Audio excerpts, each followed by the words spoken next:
नमस्कार, नेपाल लाइभ समाचारमा स्वागत छ। म पुष्पा केसी। सुरुमा प्रमुख समाचार शीर्षकहरू। संघीय संसदको बजेट अधिवेशन आजबाट सुरु। सांसद अपहरणमा सरकारको संलग्नता दुर्भाग्यपूर्ण कदम भएको कांग्रेस सभापति देउबाको भनाई। बाबुराम भट्टराईद्वारा प्रधानमन्त्री ओलीको राजीनामा माग। नेपालगञ्जमा थप 1 जनामा कोरोना भाइरस संक्रमणको पुष्टि। संक्रमितको संख्या 102 पुग्यो। 30 जना उपचारपछि निको।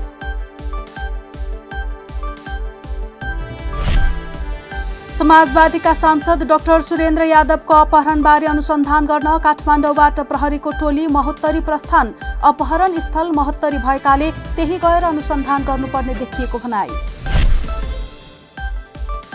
इटालियन सिरी ए क्लबलाई अभ्यासमा फर्कन समस्या। फियोरेन्टिनाका 3 खेलाडी र 3 पदाधिकारी सहित 6 जनामा देखियो कोरोना भाइरस संक्रमण। र घर जान पैदल हिँडेका मजदुर रेलवे ट्र्याकमा आराम गरिरहेका बेला रेलले कुल्चदा भारतको महाराष्ट्रमा 16 मजदुरको मृत्यु।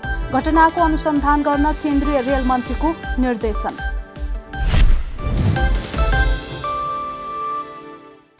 अब समाचार विस्तारमा। संघीय संसदको बजेट अधिवेशन आजबाट सुरु भएको छ। राष्ट्रपति विद्यादेवी भण्डारीले शुक्रबार अपराह्न 4 बजेका लागि बैठक आह्वान गरेकी थिइन्। कोरोना भाइरसको जोखिमकै बीच सुरु भएको बजेट अधिवेशनमा दलका नेताहरू सांसद अपहरणका विषयदेखि प्रधानमन्त्री केपी शर्मा ओलीको राजीनामासम्म केन्द्रित भए। एक रिपोर्ट प्रस्तुत गर्दैछिन् सहकर्मी कमला गुरुङ। बजेट अधिवेशनको पहिलो बैठकमा प्रतिनिधि सभामा बोल्ने सबैजसो नेताहरूले सांसद अपहरणको विषयमा बोल्न छुटाएनन्। प्रमुख प्रतिपक्षी दल नेपाली कांग्रेसका सभापति एवं संसदीय दलका नेता शेरबहादुर देउबाले विवादित अध्यादेश ल्याएर सरकारले लोकतन्त्र विरूद्ध लागेको आरोप लगाए। सरकारले शासन गर्ने नैतिक र राजनैतिक आधार समेत गुमाएको उनको भनाइ छ। एक सांसदको अपहरण र त्यसमा पनि कुनै न कुनै रूपले सरकारको संलग्नता देखिनु दुर्भाग्यपूर्ण कदम भएको उनले बताए। सिङ्गो देश कोरोनाबाट आतंकित भएको बेला सरकारले लोकतान्त्रिक मूल्य र मान्यता र संविधानको मूल भावना विपरीत 2वटा विवादास्पद आदेश जारी गरी अलोकतान्त्रिक एवं गैर जिम्मेदार चरित्र प्रस्तुत गर्यो। विपक्षी लगायतका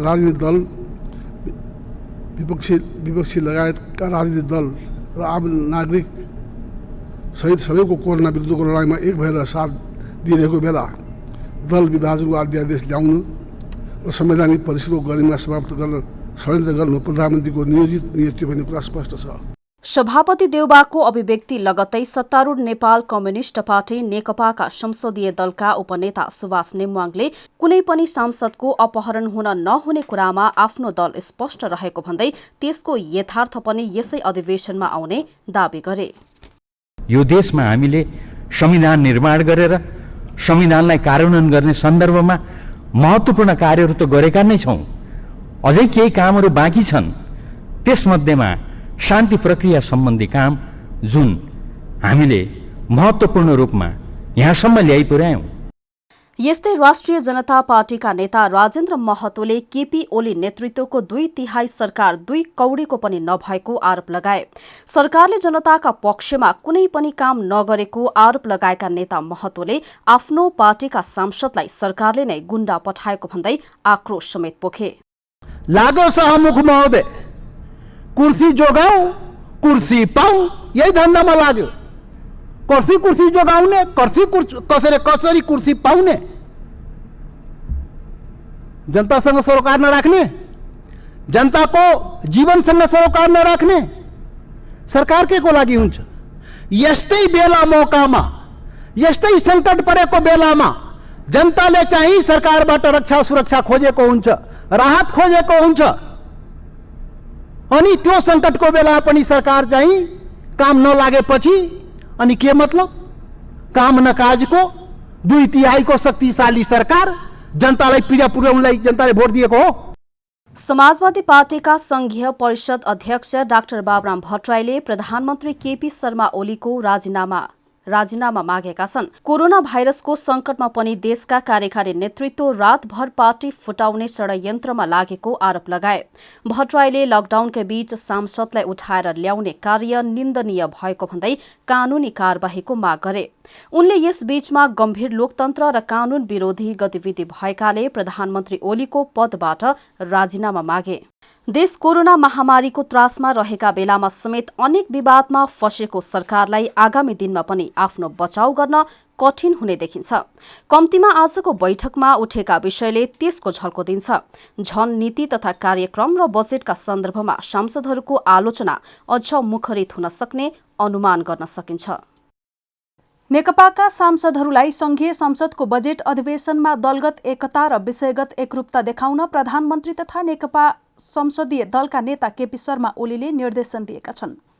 पार्टीमा विवाद उत्कर्षमा पुगेका बेला उनले सांसदहरूलाई पत्र लेख्दै यस्तो निर्देशन दिएका हुन्।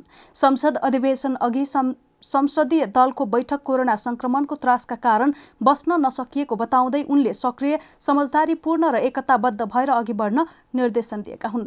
पत्रमा भनिएको छ, संसदमा हाम्रो दलगत एकता र विषयगत एकरूपता स्पष्ट देखिनुपर्ने आवश्यकतालाई माननीय ज्यूहरूले बुझ्नु भएको छ। नेकपा सांसदहरूले यसलाई सरकारको नीति तथा कार्यक्रम र बजेटमा फरक मत नराख्न निर्देशन दिएको रूपमा बुझेका छन्। नेकपाका सांसद मेटमणि चौधरीले बजेट अधिवेशनमा सरकारका काम कारबाहीको विरोध नगर्न निर्देशन दिएको बताउँछन्। प्रधानमन्त्री ओलीले अरू भेटघाट आवश्यकता अनुसार गरिने बताउँदै संसदीय दलको बैठक चिकित्सकको मापदण्ड अनुसारको ठाउँ नभएका कारण नगरेको बताएका छन्। नेपालगञ्जमा थप 1 जना नयाँ कोरोना संक्रमित भेटिएका छन्। यो सँगै नेपालगञ्जमा कोरोना संक्रमितको संख्या 24 पुगेको छ भने नेपालभर 102 पुगेको छ। भेरी प्रादेशिक अस्पतालको ल्याबमा परीक्षण गर्दा संक्रमण पोजिटिभ देखिएको हो। नेपालगञ्जमा भेटिएका संक्रमितलाई खजुरास्थित सुशील कोइराला प्रखर क्यान्सर अस्पतालमा राखिएको छ। स्वास्थ्य तथा जनसङ्ख्या मन्त्रालयका प्रवक्ता डाक्टर विकास देवकोटाले पहिले देखिएका संक्रमितको कन्ट्र्याक्ट ट्रेसिङ गर्दा थप संक्रमित फेला परेको बताए। हाल 15,624 जना देशका विभिन्न स्थानमा क्वारेन्टाइनमा छन् भने 135 जना आइसोलेसनमा छन्। उपत्यकामा 3 जना आइसोलेसनमा छन्। शुक्रबार नै कोशी अस्पतालमा उपचाररत 8 जना कोरोना संक्रमित डिस्चार्ज भएका छन्। यो सँगै नेपालमा कोरोना संक्रमित भएर डिस्चार्ज हुनेको संख्या 30 पुगेको समेत प्रवक्ता डाक्टर देवकोटाले जानकारी दिए। यसअघि राजनीतिक नक्सामा नेपाली भूमि पारेको भारतले नेपाली भूमि लिपुलेख हुँदै मानसरोवर जाने सडक मार्गको उद्घाटन गरेको छ। एकपक्षीय रूपमा निर्माण गरिएको उक्त सडकको शुक्रबार भारतका रक्षा मन्त्री राजनाथ सिंहले दिल्लीबाट भिडियो कन्फरेन्स मार्फत उद्घाटन गरेका हुन्। भारतले गत नोभेम्बर 2 मा जारी गरेको नयाँ राजनीतिक नक्सामा नेपाली भूमि कालापानी, लिपुलेख र लिम्पियाधुरा समेत पारेपछि विवाद उत्पन्न भएको थियो। रक्षा मन्त्री सिंहले ट्विटरमा दिएको जानकारी अनुसार उनले भारतको धारचुलाबाट लिपुलेख पुग्ने सडक मार्गको भिडियो कन्फरेन्स मार्फत उद्घाटन गरेका हुन्। त्यस्तै पिथौरागढबाट गुन्जी पुग्ने मार्गको पनि उनले उद्घाटन गरेका छन्। गुन्जी र लिपुलेख नेपाली भूमि हुन्। सीमाविद एवं नापी विभागका पूर्व महानिर्देशक बुद्धिनारायण श्रेष्ठले विवादित क्षेत्रबाट सडक उद्घाटन गरेर भारतले गर्नै नहुने काम गरेको बताएका छन्। श्रेष्ठले गत नोभेम्बरमा राजनीतिक नक्सामा नेपाली भूमि पारेपछिको यो नेपाली भूमि अतिक्रमणको दोस्रो चरण भएको बताए। परराष्ट्र मन्त्रालय स्रोतले भने यसबारे अहिलेसम्म कुनै जानकारी नभएको बताएको छ। दार्चुलाका सांसद गणेश ठगुन्नाले नेपाली भूमिबाटै बाटो उद्घाटन गरेको बारे आफूलाई कुनै जानकारी नभएको प्रतिक्रिया दिए। भारतले नेपाली भूमिलाई आफ्नो नक्सामा पारेको भन्दै त्यसको एकपक्षीय कार्य मान्य नहुने भन्दै नेपालले विरोध जनाउँदै आएको छ। तत्कालीन समाजवादीका सांसद डाक्टर सुरेन्द्र यादवको अपहरणबारे अनुसन्धान गर्न काठमाडौँबाट प्रहरीको टोली महोत्तरी प्रस्थान गरेको छ। स्रोतका अनुसार महानगरीय प्रहरी परिसर काठमाडौँबाट प्रहरी निरीक्षक नेतृत्वको एक टोली भर्खरै महोत्तरी प्रस्थान गरेको हो। अपहरण स्थल महोत्तरी भएकाले त्यही गएर अनुसन्धान गर्नुपर्ने देखिएकाले टोली गएको छ, स्रोतले भन्यो। अपहरण तथा शरीरबन्धक कसुरमा सांसदहरू महेश बस्नेत, कृष्ण कुमार श्रेष्ठ, पूर्व आइजिपी सर्वेन्द्र खनाल र नवीन बस्नेत विरुद्ध जिल्ला सरकारी वकिल कार्यालय काठमाडौँमा उजुरी दर्ता भएको थियो। समाजवादीका सांसद डाक्टर सुरेन्द्र यादवले आफूलाई अपहरण गरिएको र उक्त उजुरी महानगरीय प्रहरी परिसरले दर्ता नगरेको भन्दै निवेदन दिएका थिए। काठमाडौँ प्रहरीले दर्ता गर्न नमानेको भन्दै डाक्टर यादवले दिएको उजुरी सरकारी वकिल कार्यालय काठमाडौँले दर्ता गरेको थियो। उक्त उजुरी दर्तासँगै सरकारी वकिल कार्यालयले अपहरण तथा शरीरबन्धकको जाहेरी दर्ता गरेर अनुसन्धान गर्न महानगरीय प्रहरी परिसर काठमाडौँलाई निर्देशन दिएको थियो। उक्त निर्देशनपछि प्रहरी टोली महोत्तरी खटिएको छ। प्रधान न्यायाधीश चोलेन्द्र शमशेर जबराले कोरोना महामारीको प्रभाव न्याय क्षेत्रमा पनि परेको बताएका छन्। साथै उनले महामारीमा न्याय सम्बन्धी छुट्टै विधिशास्त्रको विकास गर्नुपर्ने आवश्यकता महसुस भएको पनि बताएका छन्। शुक्रबार कानून दिवसका अवसरमा शुभकामना सन्देश दिँदै प्रधान न्यायाधीश जबराले भनेका छन्, सम्पूर्ण मानव समुदायको सरोकार र विश्वव्यापी बहुआयामिक प्रभावहरू रहेको शताब्दीकै ठूलो यस महामारीले पेन्डेमिक जस्टिस सम्बन्धी छुट्टै विधिशास्त्रको विकासको आवश्यकता रहेको समेत अनुभूति गराएको छ। उनले देश विदेशमा कोरोनाबाट संक्रमित भएका नेपालीहरूको शीघ्र स्वास्थ्य लाभको कामना पनि गरेका छन्। न्याय क्षेत्रमा पनि कोरोनाको प्रभाव परेको बताउँदै जबराले यसलाई बाध्यताका रूपमा बुझिदिन भनेका छन्। हरेक वर्ष वैशाख 26 गते कानून दिवसका अवसरमा सर्वोच्च अदालतले औपचारिक समारोह आयोजना गर्दै आएकोमा लकडाउनका कारण शुक्रबार भने कार्यक्रम हुन सकेन। उनले स्वतन्त्र न्यायालय र विधिको शासनका लागि आफू प्रतिबद्ध रहेको प्रतिबद्धता समेत व्यक्त गरेका छन्। हामी नेपाल लाइभ समाचारमा छौं। अब खेल समाचार। इटालियन सिरिए क्लब फियोरेन्टिनाका 3 खेलाडी र 3 पदाधिकारीमा कोरोना भाइरसको संक्रमण देखिएको छ। अहिले अभ्यासमा फर्कनका लागि क्लबमा आबद्ध सबैको परीक्षण हुँदा 6 जनामा कोरोना देखिएको हो। हामीले परीक्षण गर्दा 6 जनामा कोरोना भाइरस संक्रमण भएको पाइएको छ। अभ्यासमा जानु अघि बुधबार हामीले सबैको परीक्षण गरेका थियौं। क्लबको विज्ञप्ति उल्लेख गर्दै गोलले लेखेको छ। यही हप्ता अभ्यासमा सामेल हुने आश गरिए पनि यो अवस्थामा कठिन हुने देखिएको छ। ती 6 जनाको नाम उल्लेख नगरिए पनि उनीहरू सबै सेल्फ आइसोलेसन रहेको बताइएको छ। यसअघि बिहीबार मात्रै टोरिनो क्लबका केहीलाई पनि कोरोना भाइरस संक्रमण भएको खबर आएको थियो, जसले युरोपमा सबैभन्दा समस्या सिरिएमा नै देखाएको छ। अहिले व्यक्तिगत रूपमा अभ्यास गर्ने अनुमति पाएका सिरिए खेलाडीले मे 18 देखि सामूहिक अभ्यासमा सामेल हुन पाइने बताइएको छ, तर पछिल्ला केही दिनको अवस्थाले त्यो जटिल हुने देखिएको छ। नेपाल लाइभ समाचारमा अब अन्तर्राष्ट्रिय समाचार। भारत महाराष्ट्रको औरंगाबादमा रेलले कुल्चदा 16 मजदुरको मृत्यु भएको छ। आज बिहान 6:30 बजे औरंगाबाद जालना रेलवे लाइन नजिकै यो दुर्घटना भएको हो।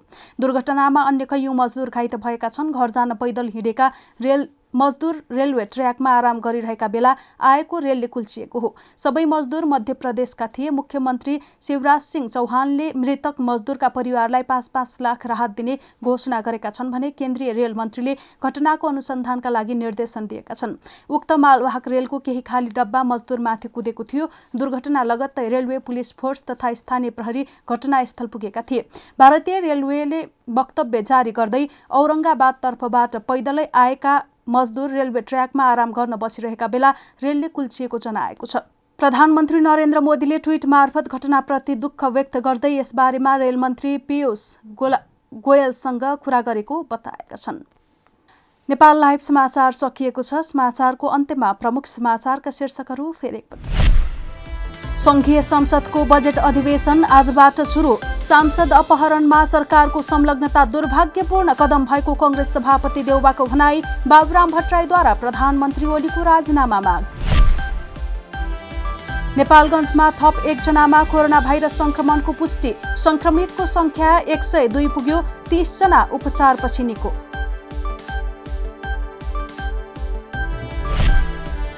समाजवादीका सांसद डाक्टर सुरेन्द्र यादवको अपहरणबारे अनुसन्धान गर्न काठमाडौँबाट प्रहरीको टोली महोत्तरी प्रस्थान।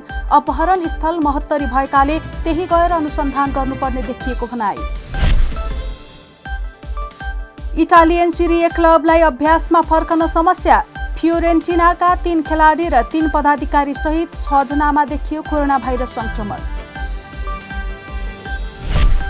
र घर जान पैदल हिँडेका मजदुर रेलवे ट्र्याकमा आराम गरिरहेका बेला रेलले कुल्चदा भारतको महाराष्ट्रमा 16 मजदुरको मृत्यु। घटनाको अनुसन्धान गर्न केन्द्रीय रेल मन्त्रीको निर्देशन। नेपाल लाइभ समाचार आज यति नै। हाम्रो सबै कार्यक्रम युट्युब, फेसबुक, ट्विटर र हाम्रो वेबसाइट नेपाललाइभ.com मा पढ्न र हेर्न सक्नुहुनेछ। नमस्कार।